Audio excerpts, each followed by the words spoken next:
Kedua, kalimat ini menggunakan kata kerja yang sama, yaitu sing, lalu ditambahkan ing, menjadi singing. Tapi dalam penggunaannya, singing pada kalimat pertama dan kedua itu berbeda. Apa perbedaannya? Welcome back to Mr. Lee Channel.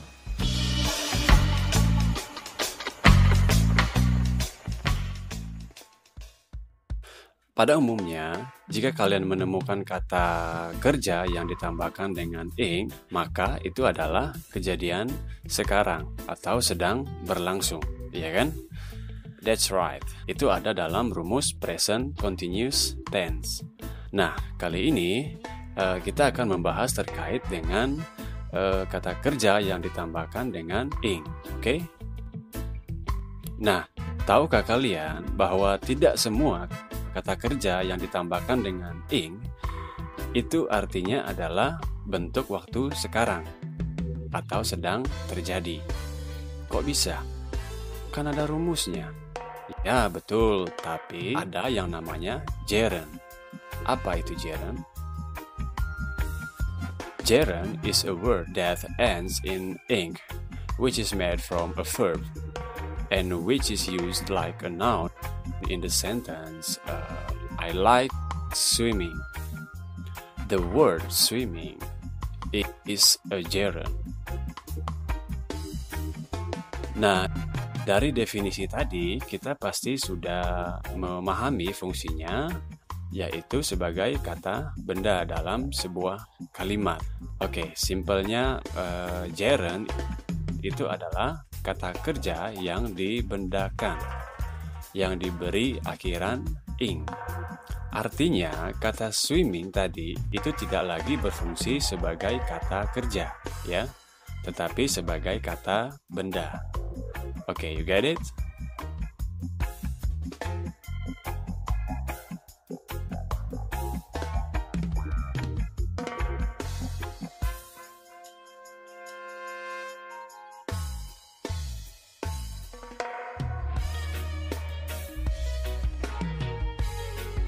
Kedua, kalimat ini menggunakan kata kerja yang sama, yaitu sing, lalu ditambahkan ing, menjadi singing. Tapi, dalam penggunaannya, singing pada kalimat pertama dan kedua itu berbeda. Apa perbedaannya? Kalimat pertama, ya, di situ sedang bernyanyi, ya, sedang bernyanyi atau sedang terjadi pada saat itu juga, ya. Lalu kalimat yang kedua, bernyanyi adalah hobi saya. Nah, ini kan cuma sebuah statement saja, sebuah pernyataan. Tidak ada tindakan dalam kalimat yang kedua. Oke ya, kalau sudah mulai paham, mari kita simak penjelasan lengkapnya berikut ini.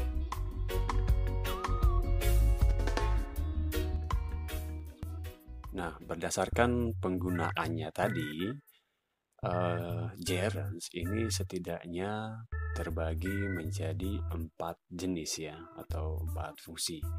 Yang pertama adalah sebagai subjek kalimat.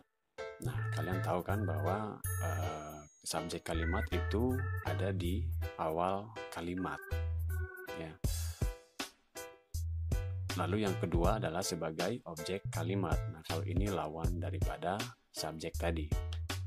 Kalau subjek ada posisinya ada di awal kalimat, berarti objek ada di tengah ataupun di akhir kalimat. Lalu yang ketiga adalah sebagai complement atau sebagai pelengkap, ya, cuma sebagai pelengkap saja. Dan yang terakhir adalah sebagai object to preposition, atau setelah kata depan, ya. Jadi kata kerjanya itu, maksud saya kata verb ing-nya itu ada di setelah kata depan. Nah, itu akan kita bahas satu persatu dengan cepat. Dan kita mulai dari yang pertama, yaitu sebagai subjek kalimat. Oke, kita lihat contohnya. Swimming is a good sport. Making a handcraft is fun. Smoking is not good for your health. Reading can improve our knowledge. Cooking is Sinta's hobby. Nah, jadi kalau kalian perhatikan di sini, semua kata kerjanya menggunakan ditambah dengan ing, ya. Seperti yang dijelaskan tadi, bukan berarti itu sedang terjadi. Coba perhatikan kelima kalimat ini, tidak ada satupun yang menunjukkan ada aktivitas di situ atau sedang dilakukan.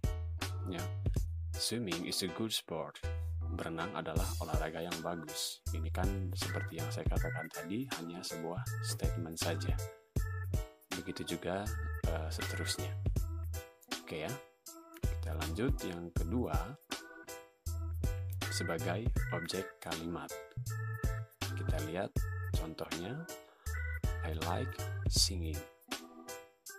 Joe loves camping. I like climbing mountain. He stops working in the shop. I will show you my making. Nah, ini juga sama ya seperti penjelasan pertama tadi. I like singing. Saya suka bernyanyi. Singing di sini bukan sedang bernyanyi, tetapi bernyanyi saja ya. Dia tidak melakukan atau dia tidak bernyanyi pada saat dia mengucapkan kalimat itu. Yang kedua juga sama ya. Joe loves camping. Bukan berarti pada saat itu Joe-nya sedang bercamping ya, atau sedang berkemah. Oke ya. Kita lanjut yang berikutnya. Sebagai komplement atau pelengkap. Nah, sebagai pelengkap di sini biasanya diawali dengan kata to be ya. Setelah to be baru kata kerja verb ing-nya. Ya. Oke, kita lihat contohnya.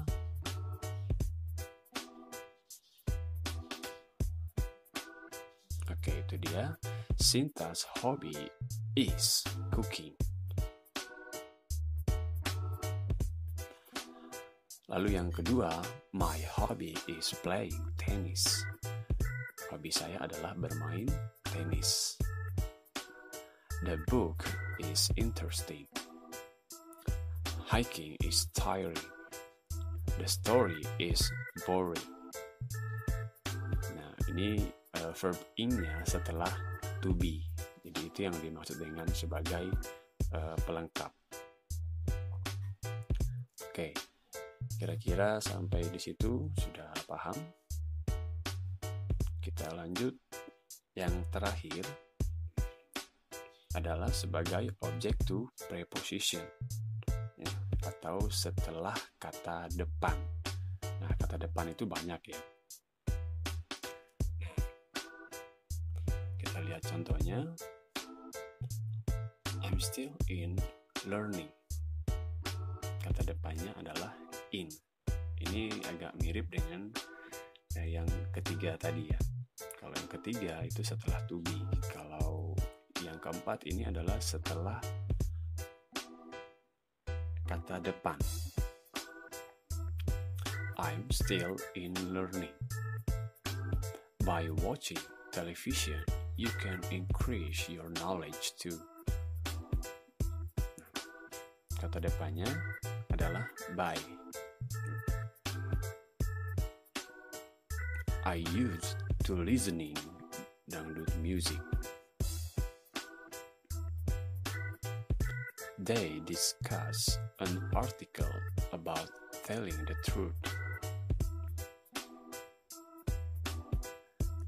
We have to finish this task before going home. Nah, jadi saya ulangi, kalau melihat jenis yang pertama, kedua, ketiga, dan yang keempat ini, semuanya ini tidak sedang dikerjakan, tidak sedang dilakukan. Ya, itulah yang disebut dengan gerund, meskipun menggunakan verb ing ya. Oke, sekarang pertanyaan yang banyak muncul ketika mempelajari materi ini adalah bagaimana membedakan kalimat gerund dan present participle, karena kedua-duanya menggunakan verb ing. Nah, untuk menjawabnya itu sangat mudah ya, dimana ketika kalian menemukan kalimat atau kata yang menggunakan verb ing dan dalam kalimat itu tidak ada tindakan, tidak ada yang dikerjakannya pada saat itu yang disebut gerund, kalimat gerund ya.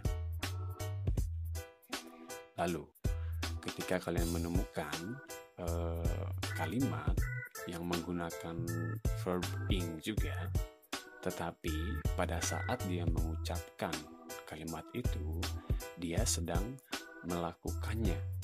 Contohnya I am writing, saya sedang menulis, berarti dia sedang menulis pada saat itu. Nah, itu disebut present participle. Oke, itu dia cara bagaimana membedakan kalimat gerund dan present participle, meskipun kedua-duanya menggunakan kata yang sama, yaitu verb ing.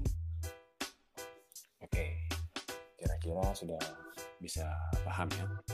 Nah, sekarang sebelum kita akhiri, saya memberikan sebuah latihan di sini. Oke, ini ada 6 kalimat ya. Ada 6 kalimat, silakan kalian pilih kalimat 1 sampai 6. Apakah kalimat itu termasuk dalam gerund atau present participle? Kalau nomor 1 adalah gerund menurut kalian, beri tanda G.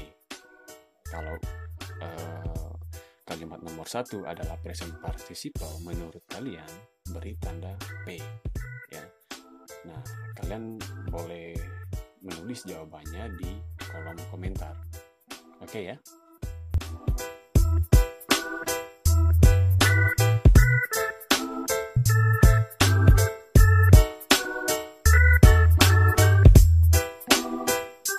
Oke, itu dia penjelasan singkat tentang gerunds. Jadi saya harap setelah menonton video ini kalian bisa membedakan yang mana gerund dan yang mana present continuous tense ya, yang sedang terjadi dan sebagai kata benda saja. Oke ya. Dan jangan lupa untuk share video ini ke teman-teman kalian agar mereka gabung bersama kita di channel ini untuk belajar tentang bahasa Inggris ya. Jangan lupa untuk subscribe, like, comment, dan share kepada yang lainnya. Okay, I think that's all for today. Thank you for your attention. Thank you for watching, and see you on the next video.